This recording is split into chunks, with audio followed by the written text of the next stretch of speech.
That's Elmar Brok, a veteran MEP for Chancellor Merkel's CDU party. It's 3:37 GMT. Now, of the hundreds of millions of children alive in the world today, how many will enjoy what you might call a proper, decent, happy childhood? Well, the awful truth is millions don't. Today is the United Nations International Day of Families, a time perhaps to reflect on how we often let our children down and to ponder what we should be doing about it. In a moment, we'll be hearing from Mengiste, who works for the Forum on Sustainable Child Empowerment in Ethiopia. But first, here's Thomas Moyo. He works for the children's charity Every Child in Malawi. As a boy of just 11, he witnessed the breakup of his family, his mother having to leave him, his father taking another wife, the end of his schooling as he was forced to work, and the end of the love he'd always known. I tried to go with my mom, but my father refused and beat me up. Each time I wanted to run away from this family, my father would not allow me to join my mom. That must have been terrible for you. Yeah, it was terrible. It was terrible. And you got brothers and sisters as well? Yeah, that time we were only 4 children. And you were the oldest? I was the eldest. Then I had my younger brother. And then when my mom was going, she had 2 little twins, you can imagine. So because my father would not support these children, he allowed my mom to pick them to her village. So my 2 little siblings had a lot of challenges. Yeah. They had no proper food, and that really affected them. How do you feel about the way your father behaved in all of this? I think as a head of a family, he should have provided love and care. If there were some misunderstandings within the family, they should have sat down, talked about those issues, and then let life go on. Okay? So in the end, Thomas, your mother came back and there was some kind of reconciliation and you were able to progress with your life and find some strength. Mengiste, the problem is there are many children who go through what Thomas has been through, and there is no way back, is it? Their families are broken completely and they're left without any parents. Yeah. How much of a shock to a child? How can a child cope without a family, a loving family around it? I think it is very difficult for a child, especially at a younger age, to lose a parent or parents because it has psychological impact, social impact, and other adverse impacts as well.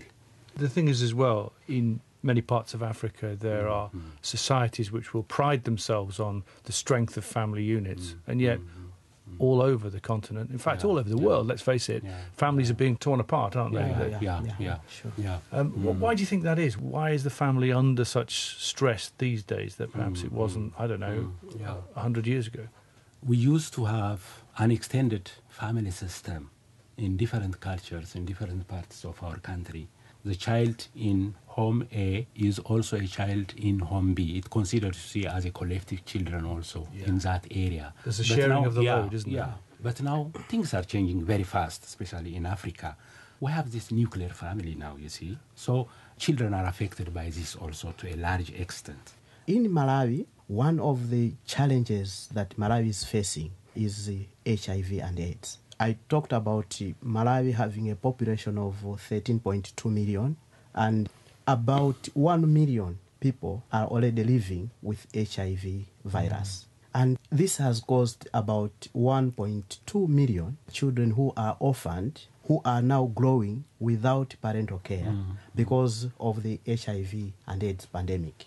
At the same time, because of the economic crisis, 6 in every 10 men are migrating to South Africa, but they are not even able to get better employment in South Africa and then for them to support their family. So that is also forcing children to move out of the home to engage in child labor so that they can support their families. We have 26% of the children being engaged in child labor.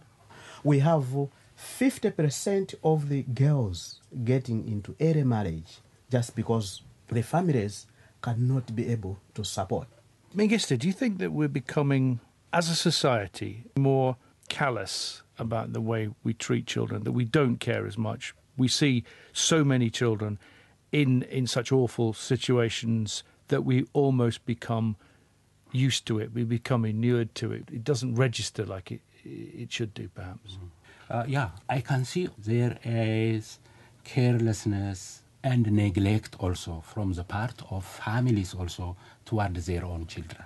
And even families should know the very rights of children also, so they can give better care and support to their children. That would suggest that we are losing parenting skills, the things that we perhaps should have taken for granted, we don't do anymore. This is also one fact, you see, as you say, this is also one fact. We are losing the skills to appropriately upbring children also. So how does it make you feel, both of you, when you hear and you see so many stories repeatedly about child abuse, child neglect, children ending up on the streets, about children being trafficked for sexual reasons, about child soldiers in Africa, children with no rights whatsoever? Yeah, I feel very bad from the bottom of my heart seeing children driven out from their homes and enjoying street life also at the same time.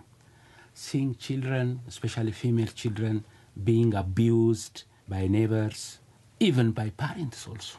This is very disturbing for me, very disturbing. Having been abused while young, to me, is hurting. Each time I read stories about a child being abused, that devastates my life. Children are our future. Let us join hands, put the issues of children without parental care on the development agenda. Let us protect these children, because our generation, our life is dependent on the children. And today is the United Nations International Day of the Family. You heard there from Thomas Moyo from Every Child, and from Mengiste Ayele, who is the chairman of the Every Child's Partner Organisation Forum on Sustainable Child Empowerment in Ethiopia.